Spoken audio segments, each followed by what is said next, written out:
Hello students, welcome to the online learning platform of success achievers institute. कैसे हैं आप सब? आई होप आप सब बहुत अच्छे होंगे, वेल होंगे और अच्छे से आप लोगों की पढ़ाई चल रही होगी। ठीक है, तो आज हम अपना जो 10th का लेक्चर चल रहा था उसके आगे के जो टॉपिक्स हैं उनके बारे में स्टडी करेंगे। लास्ट टॉपिक में हमने कहाँ तक कर लिया था भाई? लास्ट टॉपिक में हम डाइजेशन को खत्म कर चुके थे कि भैया जितना भी डाइजेशन का सिस्टम है वो लास्ट टॉपिक में हमने फिनिश कर चुके थे, और आज हम उससे अगला जो टॉपिक है वो स्टार्ट करेंगे। और वो क्या है हमारा? रेस्पिरेशन। क्या पढ़ेंगे हम इसमें? रेस्पिरेशन। तो चलिए स्टार्ट करते हैं आज के अगले टॉपिक को। एक सेकंड देना मुझे।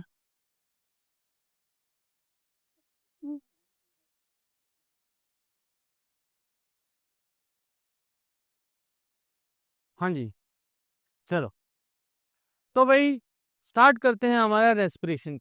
सबसे पहले हम देखते हैं रेस्पिरेशन की इक्वेशन क्या होती है। रेस्पिरेशन की इक्वेशन, इसको देखने से ना थोड़ा थोड़ा ये ऐसा सा लग रहा है जैसा यार हमने जो क्या थी हमारी फोटोसिंथेसिस की इक्वेशन थी ना, उसको हमने क्या कर दिया, हल्का सा फ्लिप कर दिया, उल्टा कर दिया। ये कुछ कुछ ऐसी चीजें लग रही है ना। वहां पे क्या हो रहा था भाई? वहां पे हमारे पास क्या हो रहा था कि कार्बन डाइऑक्साइड और वाटर की मदद से वहां पे ग्लूकोज बन रहा था, और साथ में क्या बन रही थी? ऑक्सीजन बन रही थी। यही हो रहा था ना फोटोसिंथेसिस में? बिल्कुल यही हो रहा था।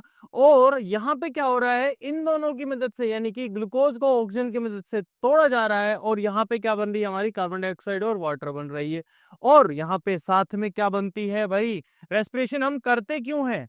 रीजन तो समझो पहले भाई कि करना क्यों है रेस्पिरेशन को। क्योंकि जो हमने खाना खाया है उसमें एक वर्ड होता है जिसको हम बोलते हैं assimilation. Holozoic mode of nutrition पढ़ रहे थे, हमने पढ़ा था ना एसिमिलेशन। तो एसिमिलेशन क्या होता है? हमने कहा था कि उसमें एनर्जी प्रोड्यूस करना, खाने से एनर्जी निकालना और उसको यूटिलाइज करना, वो हमने कहा था एसिमिलेशन होता है। तो भैया ये जो एनर्जी बनी है, इस एनर्जी के बनाने का प्रोसेस ही क्या है? रेस्पिरेशन। यानी ये जो एनर्जी बनानी है हमें जिस प्रोसेस से, वो प्रोसेस क्या है? रेस्पिरेशन। समझ में आ गया रेस्पिरेशन की नीड क्यों है? क्योंकि भैया हमें रेस्पिरेशन करना है। क्यों? क्योंकि हमें एनर्जी बनानी है, और एनर्जी से हमें क्या करना है? हमारी बॉडी के जितने भी काम है, हम हमारी बॉडी को हर समय एनर्जी चाहिए। हम सो रहे हैं तो एनर्जी चाहिए, हम खेल रहे हैं तो बहुत ही ज्यादा चाहिए, हम कोई फिजिकल एक्टिविटीज कर रहे हैं तो हमें एनर्जी चाहिए, अगर हम हाथ को यूं मूव भी कर रहे हैं तो उसके लिए भी एनर्जी चाहिए, हमारी जो ये ब्लिंक कर रहे हैं, हम आईज को ब्लिंक कर रहे हैं, इसके लिए भी एनर्जी चाहिए, हम ये बोल रहे हैं इसके लिए एनर्जी चाहिए, हम कुछ नहीं कर रहे सो रहे हैं, हमारी हार्ट बीट कर रही है उसके लिए भी एनर्जी चाहिए। हर एक समय हमारी बॉडी को एनर्जी की रिक्वायरमेंट होती है, हर एक काम के लिए एनर्जी की रिक्वायरमेंट होती है। बिना एनर्जी वर्क होता ही नहीं है। फिजिक्स में पढ़ा होगा ना कि काम के लिए, वर्क के लिए क्या चाहिए? एनर्जी, फोर्स चाहिए कुछ। तो उसी तरह से हमारी बॉडी में भी कोई ना कोई भी काम जो भी चल रहा है, जो भी मेटाबॉलिक एक्टिविटी चल रही है, उन सबको परफॉर्म करने के लिए हमको क्या चाहिए? एनर्जी चाहिए। और वो कहाँ से मिलेगी हमको?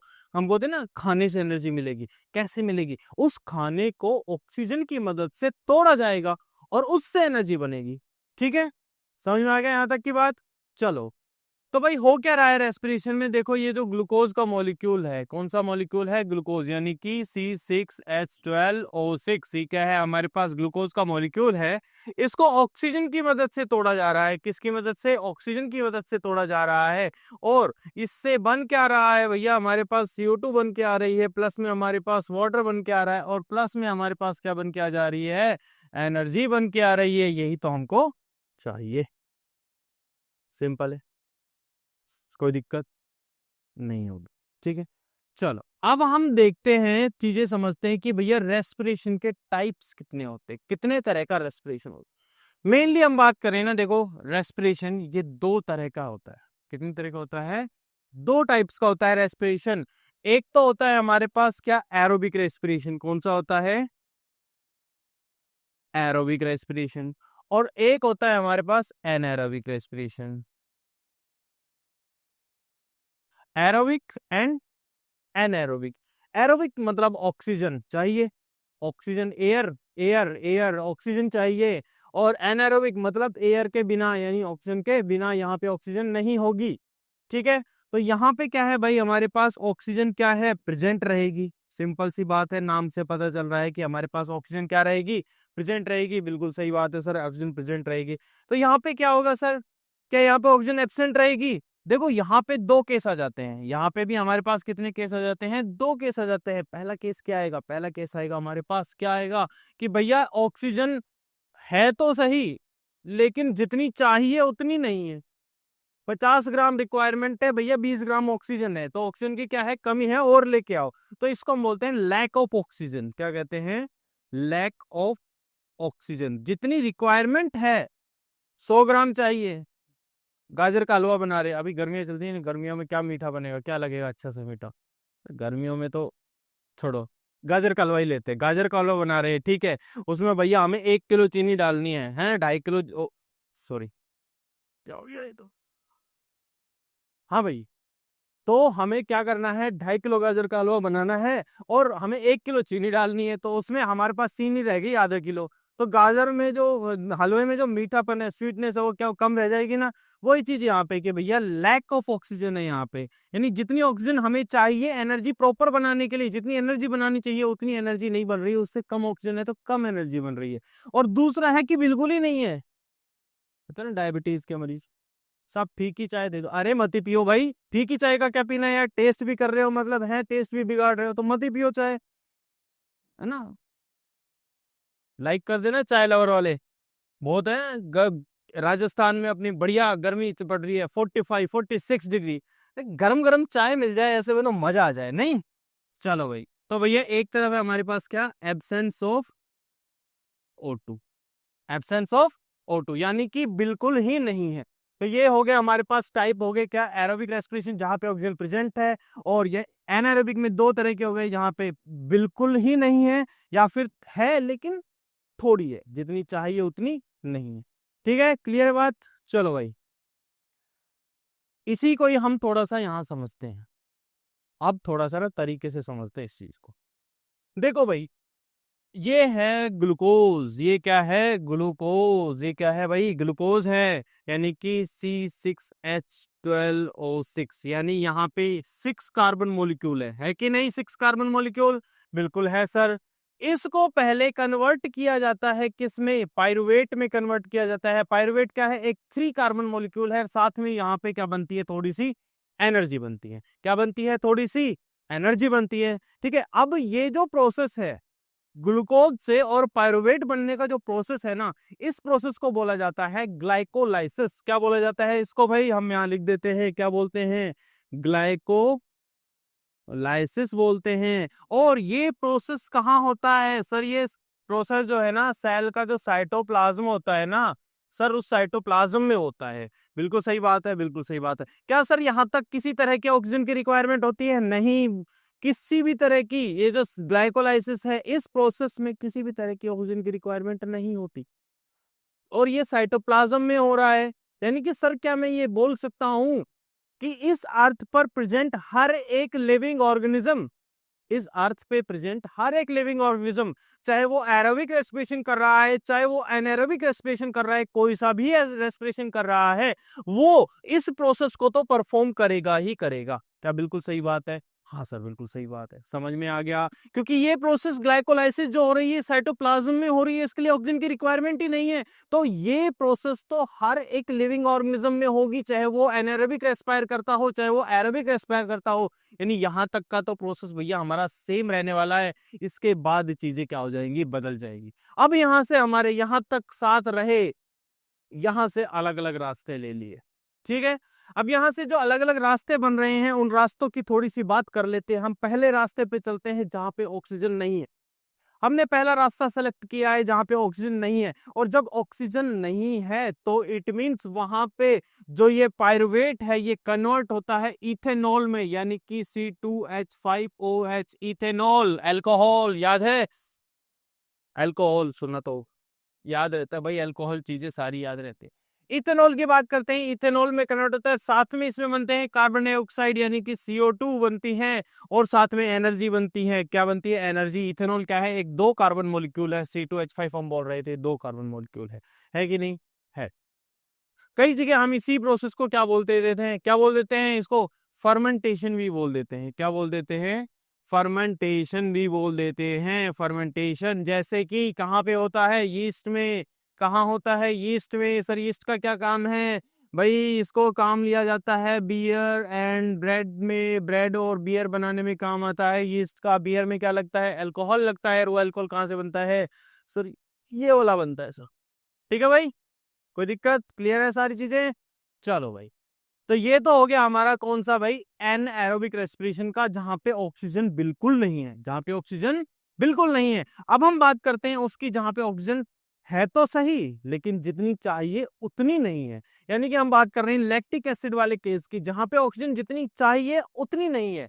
तो यहां पे क्या होता है, लैक्टिक एसिड बनता है। क्या बनता है यहाँ पे, लैक्टिक एसिड बनता है। और ये एक 3 कार्बन मॉलिक्यूल है और साथ में एनर्जी बनती है। अब समझो ये होता कहाँ पे, पहले हम इसको लिख देते हैं, ये होता है ह्यूमंस की स्केलेटल मसल्स में, स्केलेटल मसल्स ऑफ ह्यूमन, यानी ये हमारे अंदर बन रहा है भाई।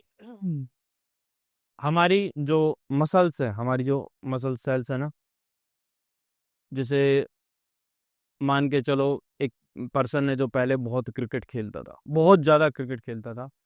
अब क्या हो गया, 2 साल से वो इतना काम में भी व्यस्त हो गया, काम में बिजी हो गया, पढ़ाई लिखाई में इतना व्यस्त हो गया, या फिर जो भी अपनी प्रिपरेशन में व्यस्त हो गया, और 2-3 साल हो गए उसने क्रिकेट को त्याग दिया है, दिल पे पत्थर रख के त्याग कर दिया क्रिकेट का, कि भैया अब नहीं क्रिकेट खेलेंगे, जब तक सिलेक्शन नहीं हो जाता है, जब तक पास नहीं हो जाते, जब तक परसेंटेज अच्छी नहीं बन जाती, हम क्रिकेट नहीं खेलेंगे। ठीक है, अब 2-3 साल हो गए, अच्छे से पढ़ाई करी, अच्छे से क्रिकेट बिल्कुल नहीं खेला, अच्छे से उसका सिलेक्शन हो गया। अब वो एक दिन दोस्त आए उसके, उसने कहा यार अब तो हो गया, अब तो चल क्रिकेट खेलने। उसने कहा क्यों नहीं, बिल्कुल चलते हैं यार, ले। पहले दिन गया बंदा, भाई क्रिकेटर तो था, उसको आता था, वो बंदा आया पहले दिन आते ही, अरे क्या होता है, वार्म अप गया तेल लेने, मैं सीधा बॉल कराऊंगा बढ़िया। उसने भाई फुल दौड़ के फुल पहली बॉल डाली, और भैया उसके हाथ पांव में आ गया खिंचाव। आता है ना कई बार पहली बॉल डालने झटका सा आ जाता है हाथ पांव में, वो पूरी मसल्स, फिर वो पूरे दिन खेला। अच्छा उस दिन अभी उस जब खेल रहा होगा ना, जब ज्यादा उसका दर्द का एहसास भी नहीं होगा, पूरे दिन बढ़िया से खेला। अब उसकी जो सेल्स होती है ना, उन सेल्स को ज्यादा एनर्जी बनाने की हैबिट नहीं रही, तो ज्यादा ऑक्सीजन ज्यादा एनर्जी बनाने की हैबिट नहीं रही, तो अब जब वो खेल रहा है, जब फिजिकल एक्टिविटी कर रहा है, तो उसको ज्यादा ऑक्सीजन की रिक्वायरमेंट पड़ रही है, और सेल को उतनी आदत ही नहीं है। उस केस में वहां पे उन सेल्स में क्या बनने लग जाता है, लैक्टिक एसिड बनने लग जाता है। और वो लैक्टिक एसिड बनता जाता है, थोड़ा एक्यूमुलेशन ऑफ लैक्टिक एसिड हो जाता है। उसके बाद जब बंदा रात को जाता है, रात को जब सोता है, सुबह उठता है, तो उसका पूरा शरीर दुख रहा होता है, पूरा पेन हो रहा था अंदर से, अजीब सा एक दर्द सा होता रहता है। और वो जो पेन है वो किसकी वजह से होता है, लैक्टिक एसिड की वजह से होता है। या फिर हम कई बार जब ओवर एक्सरसाइज कर लेते हैं, ओवर रनिंग, ओवर क्रिकेट कर लेते हैं, तब भी क्या हो जाता है, हमारी बॉडी में क्रैम्प्स आ जाते हैं। वो क्रैम्प्स भी किसकी वजह से आते हैं, हमारे इस लैक्टिक एसिड की वजह से आते हैं। क्या ये बात क्लियर है यहाँ तक, क्या यार ये जो कॉन्सेप्ट है लैक्टिक एसिड का समझ में आ गया सर? बिल्कुल आ गया। चलो भाई, यानी ये दोनों केस हमारे पास किसके हो गए सर, ये दोनों हो गए भाई एब्सेंस यानी एनएरोबिक रेस्पिरेशन के। कहाँ पे हो रहा है ये वाला, ह्यूमन की मसल सेल्स में हो रहा है। ये कहाँ पे हो रहा है सर, ये हो रहा है जैसे यीस्ट में हो रहा है, या बैक्टीरिया होते हैं कुछ एनारोबिक बैक्टीरिया, वो करते हैं इसको परफॉर्म। ठीक है, अब हम बात करते हैं तीसरी चीज की, जो है जो नॉर्मल सब में होता है, मैक्सिमम जो होता है वो, जिसमें ऑक्सीजन प्रॉपर है। यहाँ पे क्या है, प्रेजेंस ऑफ ऑक्सीजन। क्या है भाई, प्रेजेंस ऑफ ऑक्सीजन। यहाँ पे क्या था, लैक ऑफ ऑक्सीजन। और यहाँ पे क्या था, एब्सेंस ऑफ ऑक्सीजन। ठीक है, तो भाई यहाँ पे प्रॉपर हमारे पास क्या बनती है, CO2 बनती है, और साथ में पानी बनता है यानी H2O बनता है, और साथ में हमारे पास क्या बनती है, एनर्जी बनती है।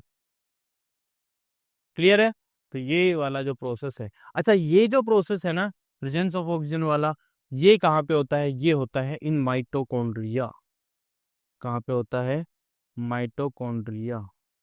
अब इसीलिए हम माइटोकॉन्ड्रिया को क्या बोलते हैं, बचपन में सुना था, छठी क्लास, सिक्स क्लास में हमने पढ़ा था, mitochondria is known as the power house of the cell. पढ़ा था कि नहीं पढ़ा था, mitochondria is known as the power house of the cell. तो वो पावर हाउस क्या है, पावर हाउस क्यों बोल रहे हैं, क्योंकि ये जो तुम देख रहे हो एनर्जी प्रोडक्शन हो रहा है, ये कहाँ हो रहा है, माइटोकॉन्ड्रिया में हो रहा है। यानी ये वाला जो स्टेप है, ये माइटोकॉन्ड्रिया में हो रहा है, यानी एनर्जी यही बन रही है। तो क्या ये हो गया ना पावर हाउस, बिल्कुल हो गया सर। चलो, और ये दोनों प्रोसेस कहाँ हो रहे हैं, क्योंकि यहाँ पे देखो ऑक्सीजन वाला काम नहीं हो रहा, तो यहाँ पे ये दोनों प्रोसेस कहाँ होते हैं, ये भी कहाँ पे होते हैं, साइटोप्लाज्म में ही होते हैं। कहाँ पे होते हैं, साइटोप्लाज्म में होते हैं। ठीक है, क्लियर है। तीनों टाइप के जो भी हम रेस्पिरेशन के टाइप्स पढ़ते हैं समझ में आ गया होगा, आया हो, क्लियर होगा, एक सारी रेस्पिरेशन के बेसिक्स सारे क्लियर हो गए होंगे। ये सेलुलर रेस्पिरेशन है, क्या है, जो सेल के अंदर रेस्पिरेशन होता है ना, ये हम उस रेस्पिरेशन की बात कर रहे हैं। अब हम बात कर रहे हैं, आगे हम बात करेंगे अगले टॉपिक पे, जो कि क्या है हमारे पास, ब्रीदिंग। ब्रीदिंग मतलब इनहेल और एक्सहेल। ब्रीदिंग में क्या होता है भाई, ब्रीदिंग में अगर हम ह्यूमंस की बात करें, यहाँ पे ह्यूमन में दो चीजें होती हैं, एक तो होता है इनहेल और एक होता है भाई एक्सहेल। जब हम सांस को अंदर लेते हैं इनहेल, और सांस को बाहर रिलीज करना, that is exhale.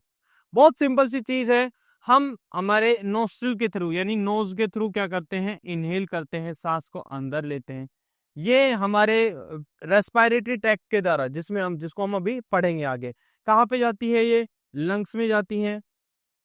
Air, lungs में क्या होता है, उस एयर में से ऑक्सीजन को निकाल लिया जाता है और लंग्स के अंदर, उसके अंदर CO2 को डाल दिया जाता है लंग्स के अंदर। अब इस CO2 को हम क्या करते हैं, बाहर रिलीज कर देते हैं, वही नोज के थ्रू ही रिलीज कर देते हैं। किसको रिलीज कर देते हैं, CO2 को। कहाँ पे रिलीज करते हैं, इन्वायरमेंट में कर देते हैं। और ये जो प्रोसेस है, जो इनटेक वाला प्रोसेस है, ये तो हो गया, ऑक्सीजन ली है तो क्या हो गया, ये इनहेल हो गया, और ये क्या हो गया, एक्सहेल हो गया। और ये जो बीच का प्रोसेस है, ये exchange of gases in lungs, जिसको हम और डिटेल में पढ़ेंगे आगे। दोनों बातें क्लियर है, इनहेल एंड एक्सहेल। ठीक है, क्लियर है कि नहीं है, क्लियर है ना।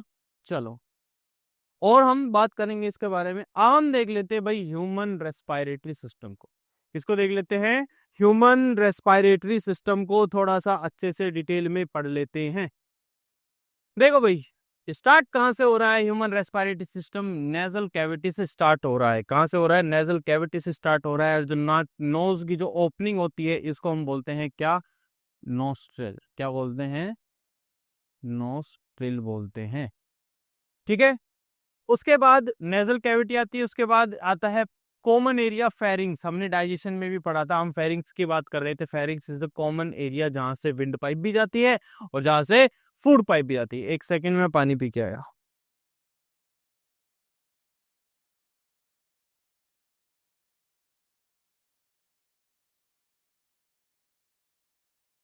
हाँ भाई, तो फेरिंग्स आ गया। फेरिंग्स के बाद आता है लैरिंग्स। लैरिंग्स क्या है, देखो जैसे ये फेरिंग्स है और यहाँ से दो पाइप आ रही है। आगे वाली पाइप क्या है, आगे वाली पाइप है हमारी क्या, विंड पाइप, ऐसे समझो ये। ठीक है, तो यहाँ पे जो विंड पाइप स्टार्ट होता है, वहां पे ऊपर ही ऊपर विंड पाइप के बिल्कुल स्टार्टिंग में एक कार्टिलेज का डब्बा रखा हुआ होता है। ये दिख रहा है यहाँ पे, ये बाहर सा निकला हुआ है, जिससे हमारी आवाज इस तरह से बदल जा रही है, हम इसकी बात कर रहे हैं। ये जो डब्बा है, ये क्या है, इसको बोला जाता है लैरिंग्स।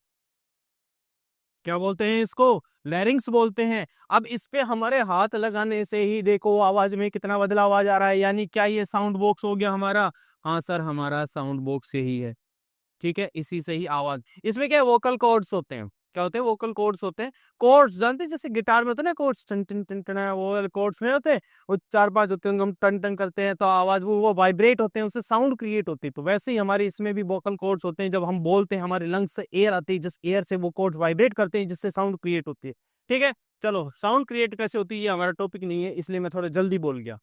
हाँ भाई, तो ये लैरिंग्स है। लैरिंग्स के बाद स्टार्ट होता है हमारा ये जो क्या होता है, ट्रैकिया स्टार्ट होता है। ये जो पूरी पाइप दिख रही है आपको, ये क्या है, ट्रैकिया की पाइप है। एसी चला रखा है फिर भी राजस्थान की गर्मी, आए हाय, बस पूछो मत, है ना। एसी फेल हो जाते हैं भाई यहाँ पे। ट्रैकिया की बात करते हैं। ट्रैकिया जो है, ये विंड पाइप है, पतला सा पाइप है, हल्का सा पाइप रहता है। इसको क्या है, ओपन रखने के लिए, ये हमेशा ओपन रहे, ये ऐसा बंद ना हो जाए, कोलैप्स नहीं हो जाए, क्योंकि एयर ऐसा अंदर बाहर हो रही थी, सांस एकदम गलती से कोई वैक्यूम क्रिएट हो गया तो बिल्कुल ऐसे चिपक ना जाए किसी वजह से। इसके लिए इस ट्रैकिया में ऐसे सी शेप की ना रिंग्स प्रेजेंट होती हैं, ऐसे सी शेप की रिंग्स प्रेजेंट होती हैं, और इन रिंग्स को बोला जाता है रिंग्स ऑफ कार्टिलेज। क्या बोलते हैं? Rings of cartilage. क्या बोलते हैं? रिंग्स ऑफ कार्टिलेज बोलते हैं। क्लियर है बात यहां तक? ठीक है, जैसे ये पूरा है ना ट्रैकिया, इसमें से यू सी शेप की होती हैं, ऐसे, इस तरह से। और ये ना आगे से देखने पे ऐसे लगती है जैसे पूरा सर्किल है, लेकिन पीछे से इनका ये ओपनिंग पीछे से होती है सी शेप की, ऐसे यूं लगी होती है ये पीछे की तरफ। ठीक है, चलो भाई। उसके बाद ये जो ट्रैकिया है ये ऐसे ब्रांचेस में बढ़ जाता है, और ये जो ब्रांचेस हैं, बड़ी वाली जो पहली ब्रांच, इनको क्या बोल रहे हैं हम? ब्रोंकाई बोल रहे हैं। और सिंगुलर को हम बोलते हैं ब्रोंकस। क्या बोलते हैं? ब्रोंकस। सिंगुलर यानी एक जो हो गई ये, और एक हो गई हमारी ये क्या हो गई? ब्रोंकस हो गई। और ये ब्रोंकस फिर फाइनली आगे जाके लंग्स में और स्प्रेड हो जाती है, और छोटे छोटे ब्रांचेस में बढ़ जाती हैं, जिनको हम क्या बोलते हैं? ब्रोंकियोल्स बोलते हैं। क्या बोलते हैं? ब्रोंकियोल्स बोलते हैं। और ब्रोंकियोल्स फाइनली ओपन होती हैं किसमें? एल्वलाइज में। एल्वलाइज क्या होती है? Small small balloon like, bag like structures होते हैं जो लंग्स में प्रेजेंट होते हैं, जहां पे मेन एक्सचेंज ऑफ गैसेज हो रहा होता है, उनको हम एल्वलाई बोलते हैं। एक बार देख लेते हैं हम, थोड़ा ना अपने हिसाब से बना लेते हैं। सर एक डायग्राम बनाते हैं बढ़िया सा। किसका? एल्वलाई का। जैसे ये मान लो क्या है आपकी? ब्रोंक्यूल्स। और छोटी ब्रोंक्यूल्स।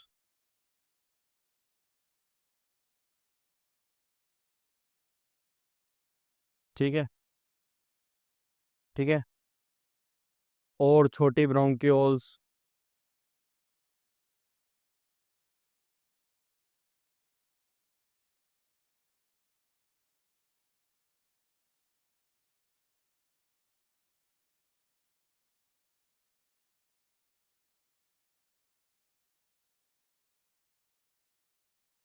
और छोटी ब्रोंक्यूल्स, है ना?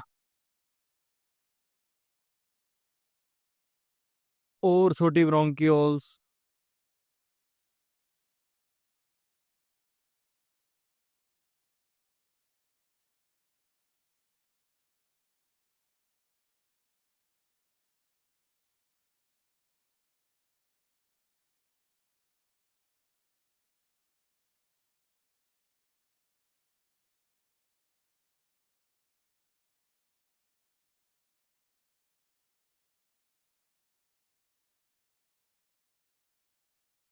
और ये ब्रोंक्यूल्स फाइनली ओपन होती हैं। कहाँ पे ओपन होती हैं ये ओपन होती है एक बैग लाइक स्ट्रक्चर में, जिनको बोला जाता है, क्या बोलते हैं? एल्वलाइज। क्या बोलते हैं? एल्वलाइज बोलते हैं। कैसे? जैसे हम एल्वलाइज बना लेते हैं यहाँ पीले रंग से।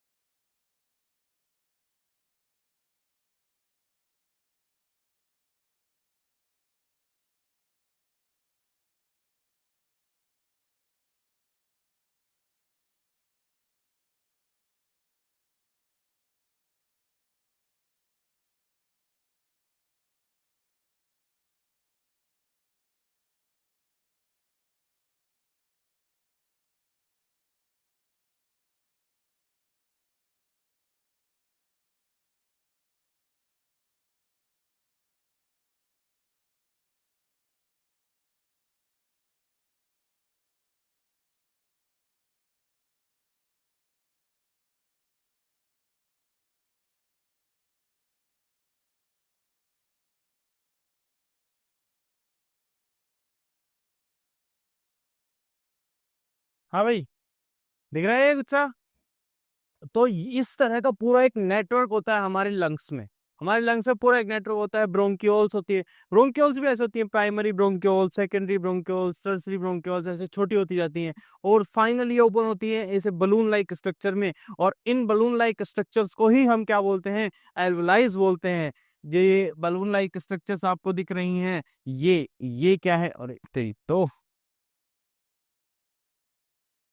ये क्या है? एल्वुलाई। सिंगुलर को बोला जाता है एल्वियोलर सैक। क्या बोलते हैं? और जो इसका प्लूरल फॉर्म है उसको बोलते हैं एल्वुलाई। ठीक है, क्लियर है यहाँ पे। अब हम थोड़ा सा एल्वलाई का फंक्शन देख लेते हैं थोड़ा सा यहाँ पे। देखो भाई, चलो एक बार एल्वलाई से देखने से पहले एक बार हम पाथवे और देख लेते हैं कि भाई एयर का पाथवे कहाँ से कहाँ कैसे रहता है। ठीक है, इस चीज को देख लेते हैं थोड़ा सा। सबसे पहले हम बात करें तो सबसे पहले कहाँ से एयर आती है भैया, नॉस्ट्रिल से आती है। कहाँ से आती है सर? सर नॉस्ट्रिल से आती है। तो हमारे पास एयर आई कहाँ से? नॉस्ट्रिल से। और नॉस्ट्रिल से कहाँ पे आएगी सर? सर पहले आएगी नेजल पैसेज में। कहाँ पे आएगी?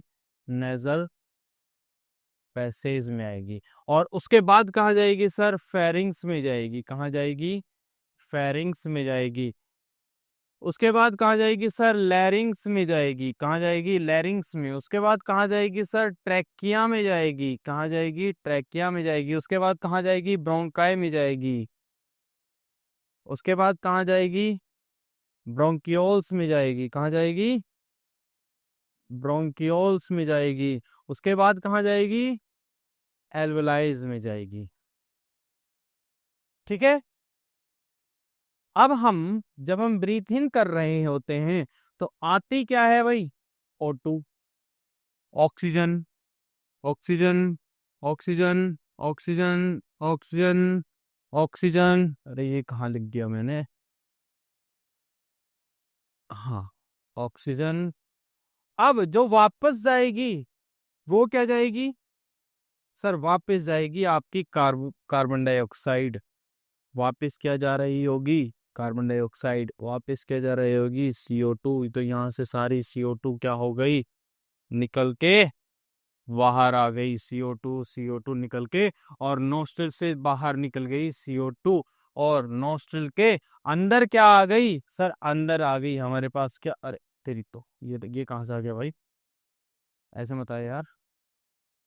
हाँ, ये क्या आ गई हमारे पास? ठीक है, तो ये हो गया हमारे पास ऑक्सीजन का पाथवे। क्लियर है बात? कोई दिक्कत नहीं। चलो भाई, इसके बाद हम समझते हैं सर एल्वलाइज में, जो फाइनली एल्वलाइज में जा रही है वहां पे हो क्या रहा है। देखो भाई, इसको हम डायग्राम को बाद में देखते हैं, पहले ना हम अपनी तरफ से बना लेते हैं, उसको समझ लेते हैं, उसके बाद इस डायग्राम को समझेंगे। तो हमने क्या किया? हमने एक एल्वलाई बना ली सर, कुछ इस तरह से मैंने अपनी एल्वलाई बना ली सर। इससे कनेक्टेड हमने क्या बना ली? एक ब्लड वेसल बना ली जो इससे ऐसे जुड़ी हुई है। बहुत पतला सा गैप रहता है, जुड़ी हुई मान लो एक तरह से, इस तरह से मान लो हमारे पास एक ब्लड वेसल आ गई। आ गई सर? बिल्कुल सर आ गई सर। थोड़ा सा अच्छे से बना लो भाई। अल्लाह भाई, बस होने कोई बात नहीं, अपने क्या दिक्कत है। तो सबसे पहले यहां से आता है भाई कैसा? यहां से ब्लड आता है। और ये ब्लड कैसा आता है सर? ये जो ब्लड है ये आता है हमारे पास, एक सेकेंड, हाँ, यहाँ पे ब्लड आ रहा है। और ये जो ब्लड आ रहा है ये कैसा ब्लड आ रहा है? ये ब्लड आता है सर डीऑक्सीजनेटेड। कैसा ब्लड आता है? डीऑक्सीजनेटेड। डीऑक्सीजनेटेड ब्लड का मतलब क्या है? मतलब सर यहाँ पे ये है कि यहाँ पे CO2 का कंसंट्रेशन ज्यादा है और ऑक्सीजन का कंसंट्रेशन क्या है? कम है, इस वाले ब्लड में जो यहाँ से आ रहे। ठीक है, अब होगा क्या? यहाँ से एयर आएगी, यहाँ से क्या आएगी? प्योर एयर आएगी। यहाँ से एयर आई है, इट मींस हमारे एटमॉस्फेयर में देखो, एटमॉस्फेयर में ऑक्सीजन और कार्बन डाइऑक्साइड का परसेंटेज देखो। हमारे एटमॉस्फेयर में ऑक्सीजन जो है वो 21% है कि नहीं? और जो हमारे एटमॉस्फेयर है उसमें कार्बन डाइऑक्साइड कितनी है? वो है सर 0.03%। तो क्या कंसंट्रेशन जो बाहर से हम एयर लेंगे उसमें ऑक्सीजन का ज्यादा रहेगा ना? हाँ सर, ज्यादा रहेगा। तो जो एल्वलाइज में जो एयर आई है वहां पे ऑक्सीजन का कंसंट्रेशन ज्यादा है और वहां पे CO2 का कंसंट्रेशन क्या है? कम है। तो क्या यहाँ पे एक कंसंट्रेशन ग्रेडियंट नहीं क्रिएट हो गया क्या? बिल्कुल हो गया सर। यहाँ हमें देख पा रहे हैं कंसंट्रेशन ग्रेडियंट को, बिल्कुल देख पा रहे हैं। तो यहाँ पे जो ये कार्बन डाइऑक्साइड है और जो ये ऑक्सीजन है, और यहाँ पे जो ये ऑक्सीजन है और ये जो कार्बन डाइऑक्साइड है, ये इधर उधर मूव करेगी, जिसको हम क्या बोलते हैं? डिफ्यूजन, यानी कि movement of particles from high concentration to lower concentration, that is known as diffusion. तो यहाँ पे क्या होगा? डिफ्यूजन होगा सर। क्या बिल्कुल होगा क्या? हाँ भाई होगा। तो ये देख रहे हो आप, ऑक्सीजन यहाँ ज्यादा है यहाँ पे कम है, तो ऑक्सीजन निकल के किस में मिल जाएगी सर? सर ब्लड में मिल जाएगी। अच्छा एक मिनट, अपन इसको ना दूसरे कलर से ले लेते हैं क्योंकि अपन इससे ऑक्सीजनेटेड ब्लड दिखा देंगे, व्हाइट से ले लेते। चलो ऑक्सीजन निकल के किस में आ गई सर? ब्लड में आ गई, बिल्कुल सही बात है। कार्बन डाइऑक्साइड ब्लड से निकल के कहाँ चली गई सर? एल्वलाइज में चली गई। इस तरह से एक्सचेंज होता रहा, और यहां से जो ब्लड निकलेगा, यहां से जो ब्लड निकलेगा, वो ब्लड कैसा निकलेगा सर? वो ब्लड निकलेगा आपका ऑक्सीजनेटेड। कैसा निकलेगा? Oxygenated blood. ऑक्सीजनेटेड, ऑक्सीजनेटेड मतलब ऐसा ब्लड जिसके अंदर जो है, जिसके अंदर क्या है भाई साहब? इसके अंदर हमारे पास ऑक्सीजन की कंसंट्रेशन ज्यादा है और CO2 की कंसंट्रेशन कम है। हो गया कि नहीं हो गया? चलो भाई, तो यहाँ पे इस तरह से एक्सचेंज ऑफ गैसेस होता है। अब ये कहाँ जाएगा? ये हार्ट में जाएगा, और हार्ट में जाके उसको पूरी, भाई आज तो ये गिर के टूट के ही मानेगा। हाँ, तो ये कहाँ जाएगा? हार्ट में जाएगा, और हार्ट से कहाँ जाएगा? पूरी बॉडी में जाएगा, और पूरी बॉडी में ये खून फिर से गंदा होगा, है ना? चलो समझते हैं, बॉडी का भी थोड़ा सा समझते हैं कि कैसे होता होगा बॉडी में भी। हम एक आइडिया लगाने की कोशिश करते हैं। मान लो हमारे पास एक सेल है। क्या है सर? सर एक सेल है हमारे पास, कुछ इस तरह से एक टिश्यू है और उसकी एक सेल है, और यहाँ पे इसका है न्यूक्लियस। क्या है? न्यूक्लियस। ठीक है, इससे जुड़ी हुई है, क्या जुड़ी हुई है? एक ब्लड वेसल। यहां से इस तरह से एक ब्लड वेसल इससे यूं जुड़ी हुई है। ठीक है, ब्लड वेसल्स का काम क्या है? जो कैपिलरी होते हैं ना, ब्लड कैपिलरीज, वो हमारे टिश्यूज को कनेक्ट करती है, हर एक टिश्यूज तक जुड़ी पहुंचाती है, हर एक सेल तक ब्लड पहुंचाने का काम करती है। तो भाई मानो इस सेल ने अभी अभी रेस्पिरेशन किया है। याद है तुम्हें रेस्पिरेशन की डेफिनेशन क्या, वो क्या थी, इक्वेशन क्या थी सर? याद है रेस्पिरेशन में क्या हो रहा था? C6H12O6, यानी कि ग्लूकोज जो था उसको ऑक्सीजन की मदद से तोड़ दिया जा रहा था, और उससे CO2 बन रही थी, प्लस में आपके पास वाटर बन रहा था, प्लस में एनर्जी बन रही थी। यही लिखा था हमने। बिल्कुल सही बात है, बिल्कुल सही बात है। लेकिन यहाँ पे ध्यान देने वाली बात क्या है सर? ध्यान देने वाली बात यह है कि यहाँ पे क्या इस ऑक्सीजन को यूटिलाइज नहीं कर ली गया? अगर यहाँ पे जो ये ऑक्सीजन है ये यूटिलाइज हो गई है, अगर इस सेल ने आगे अगर अगर अभी अभी क्या किया है, इसने रेस्पिरेशन किया है, तो इसके अंदर क्या ऑक्सीजन को यूटिलाइज नहीं कर लिएगा? और जब हम किसी चीज को यूज ले लेते हैं तो हमारे पास क्या वो कम नहीं हो जाती? बिल्कुल सर कम हो जाती है। तो यहाँ पे जो ऑक्सीजन है क्या वो कम नहीं हो गई होगी क्या? बिल्कुल सर हो गई होगी कम। और इसके अंदर बन क्या रहा है? देखो तुम, बन क्या रहा है? CO2 बन रही है। यानी कि इस सेल के अंदर क्या बन रहा है? CO2 बन रहा है। तो क्या यहाँ पे इस CO2 की यहाँ पे जो कंसंट्रेशन है वो इंक्रीज नहीं हो गई होगी क्या सर? बिल्कुल हो गई होगी, बिल्कुल समझ में आ गई ये वाली बात। ठीक है, बात क्लियर है? चलो भाई, इसके बाद हुआ क्या कि भाई ब्लड आया हमारे पास, यहां से ब्लड आया, यहां से। ठीक है, लाल लाल रक्त, लाल लहू। ठीक है, और ये ब्लड कैसा था? इस ब्लड के अंदर सर ऐसा ब्लड था कि इसके अंदर ऑक्सीजन की कंसंट्रेशन ना ज्यादा थी और CO2 की कंसंट्रेशन ना कम थी। यानी कि ये कैसा था? ऑक्सीजनेटेड ब्लड था।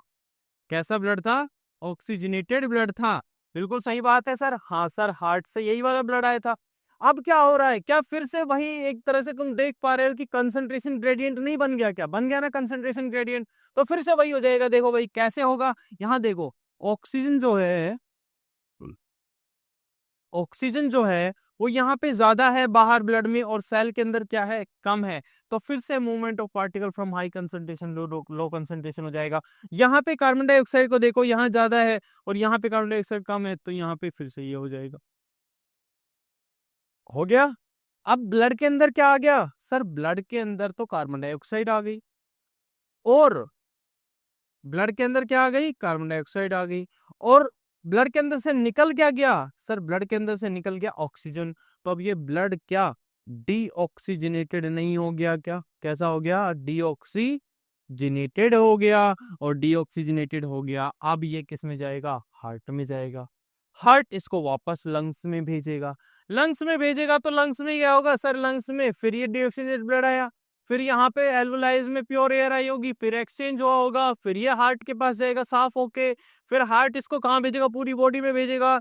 पूरी बॉडी में ये फिर गंदा हो जाएगा, और गंदा होके फिर हार्ट में जाएगा, फिर इसको लंग्स में भेजा जाएगा। तो यही प्रोसेस आपकी चलती रहती है, जिससे आपके बॉडी में खून जो है हर एक बॉडी, हर एक सेल तक ऑक्सीजन पहुंचाता रहता है। ब्लड जो है हर एक सेल तक ऑक्सीजन पहुंचाता रहता है। क्या मेरी बात क्लियर है? यहाँ पे कोई दिक्कत किसी को? सारी बातें क्लियर है, समझ में आई अच्छे से? मजा आया कंसेप्ट समझ के? मजा आया कि नहीं आया भाई? आया ना। चलो अब हम इस डायग्राम को देख लेते हैं भाई। ये डायग्राम क्या कहता है? ये डायग्राम ये कहता है कि यहाँ पे देखो ये नीला खून जो दिख रहा है, ये कैसा ब्लड है सर? ये डीऑक्सीजनेटेड ब्लड है, ये डीऑक्सी ब्लड है। डीऑक्सी ब्लड है, यहाँ देखो CO2 बाहर निकल गई और यहाँ से ऑक्सीजन जो है वो अंदर आ गई। क्यों? क्योंकि यहाँ पे कार्बन डाइऑक्साइड ज्यादा थी और ऑक्सीजन कम था। ये सारा पूरा सिस्टम वही वाला जो हमने अभी अभी समझा है, उसकी बात कर रहे हैं। क्या यहाँ पे बातें सभी क्लियर हैं आपके? क्लियर है ना?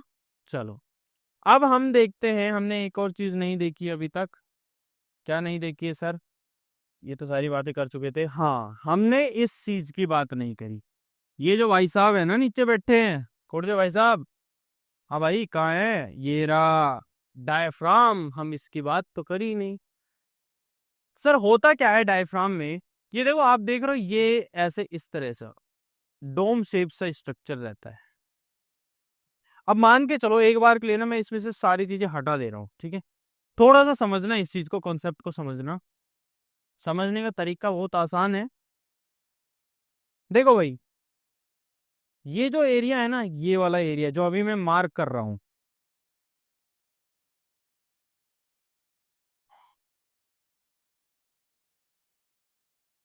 दिख पा रहा है आपको? ये वाला एरिया, ये पूरा अगर इसमें से सारे ऑर्गन्स को निकाल दिया जाए तो ये जो खाली एरिया बचेगा इसको बोलते हैं थोरेसिक कैविटी। क्या बोलते हैं? Thoracic cavity. अब देखो डायफ्राम कहाँ है? डायफ्राम यहाँ है। अभी डायफ्राम कहाँ है? अभी डायफ्राम यहाँ है। यानी ये कैसी स्ट्रक्चर में है? ये कुछ ऐसे स्ट्रक्चर में है। और इस तरह के स्ट्रक्चर को बोला जाता है डोम शेप्ड। कैसे स्ट्रक्चर में है ये वाली स्ट्रक्चर? कैसी है? Dome shape. डोम शेप, ठीक है। अब अभी जब ये डोम शेप में है, तो अगर आप देख पा रहे हो तो ये जो एरिया है ना, वो इतना एरिया है अभी थोरेसिक कैविटी के पास, है कि नहीं? बिल्कुल है ना। अब क्या करेंगे? जब हम इनहेल करेंगे, क्या करेंगे? जब हम इनहेल करेंगे तो उस समय ये डायफ्राम जो है ना वो नीचे आ जाएगा। ये कैसे हो जाएगा? डायफ्राम नीचे आएगा। यानी कि अभी डायफ्राम कैसे हो जाएगा? जब हम इनहेल करेंगे तो डायफ्राम इस स्ट्रक्चर में आ जाएगा। आ गया। अब इस स्ट्रक्चर में आने से होगा क्या? सर होगा ये, इस स्ट्रक्चर में आने से ये जो एरिया हुआ, ये वाला एरिया, ये वाला आप देख पा रहे हो एरिया, ये वाला, ये एक्स्ट्रा जगह मिल गई लंग्स को एक्सपेंड करने के लिए। क्या ये वाली जगह एक्स्ट्रा नहीं मिल गई कि लंग्स को एक्सपेंड करने के लिए? अगर डायफ्राम फ्लैट हो गया, यूं से यूं हो गया, तो अब ये जो ये वाली जगह थी, ये एक्स्ट्रा मिल गई ना लंग्स को एक्सपेंड करने के लिए। तो एक्स्ट्रा मिलने से क्या हो गया? सर जब एरिया बढ़ जाता है तो जो एयर प्रेशर है ना वो क्या हो जाता है? कम हो जाता है।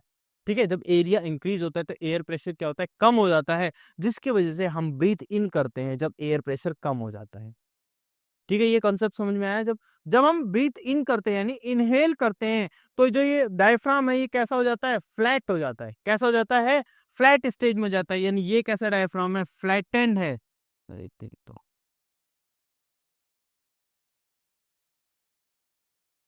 कैसा डायग्राम है? डायफ्राम है ये फ्लैट।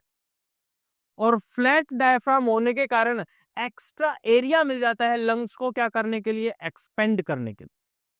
क्लियर है बात? और जब हम एक्सेल करते हैं, जब हम बॉडी से बाहर रिलीज करते हैं एयर को, तो ये वापस डोम शेप में आ जाता है। डोम शेप में आने से, जब ये डोम शेप में आएगा वापस से, तो डोम शेप में आने से होगा क्या?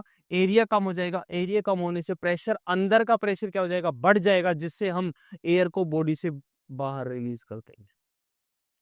ठीक है, डायफ्राम का कंडीशन समझ में आ गई कि जब हम ब्रीथ इन करेंगे तो डायफ्राम फ्लैट होगा, और ब्रीथ आउट करेंगे तो यानी कि इनहेल करेंगे तो फ्लैट होगा, एक्सेल करेंगे तो क्या होगा? डोम शेप्ड होगा। इसी तरह यहाँ पे क्या होती है? रिब्स भी होती है। यहाँ पे रिब्स भी होती हैं। रिब्स होती है ना, रिब केज जिसको हम बोलते हैं, इस तरह से हड्डियों का पूरा एक ढांचा केज बना हुआ है हमारे।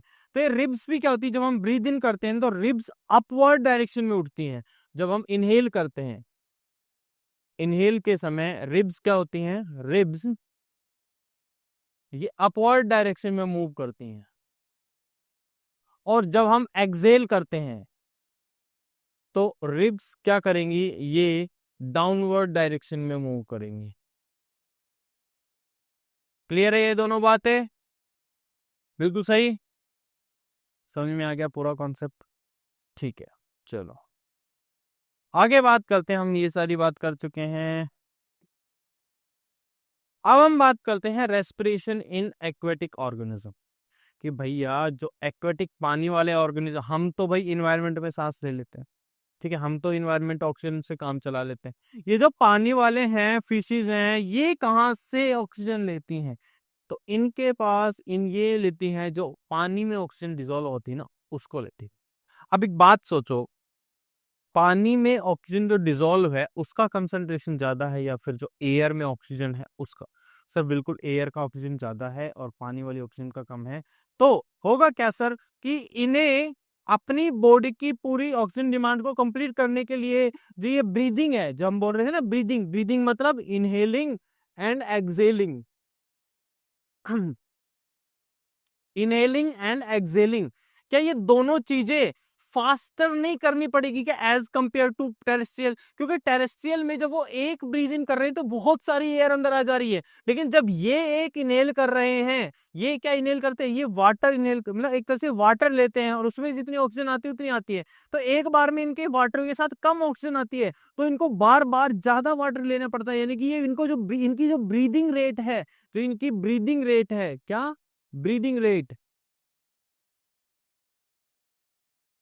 क्या ये ब्रीदिंग रेट इनकी ज्यादा नहीं होगी क्या? बिल्कुल सर होगी। एक्वेटिक ऑर्गेनिज्म की ब्रीदिंग रेट टेरेस्ट्रियल ऑर्गेनिज्म से हमेशा क्या होगी? ज्यादा होगी। समझ में आ गया? क्लियर है बात यहां तक? बिल्कुल सही। चलो चलो अब ये देखते हैं कि ये करते कैसे हैं, कि भैया ये जो रेस्पिरेशन है ना, ये कैसे कर रहे हैं। तो हमारे अंदर तो क्या प्रेजेंट है? लंग्स प्रेजेंट है। इनके अंदर क्या प्रेजेंट है? सर इनके अंदर ना, एक्वेटिक ऑर्गेनिज्म के अंदर ना स्पेशल ऑर्गन्स होते हैं जिनको हम बोलते हैं गिल्स। क्या बोलते हैं? गिल्स बोलते हैं सर। ठीक है भाई, गिल्स के बारे में देखो। जब एक फिश का एग्जांपल लेते हैं, फिश पहले क्या करती है? माउथ ओपन रखती है जिससे पानी उसके अंदर आए, और गिल्स को रखती है बंद। यहाँ पे गिल्स क्या है? बंद। और जो गिल कवर है इसको बोलते हैं ओपरकुलम। क्या बोलते हैं? ओपरकुलम। ये गिल्स का कवर जो होता है उसको बोलते हैं ओपरकुलम। तो ये इस गिल्स के कवर को क्या रखती है? बंद। जब ये माउथ ओपन करेंगी, जब ये पानी इनटेक करेंगे, तो गिल्स को कवर को क्या रखेंगी? बंद रखेंगी।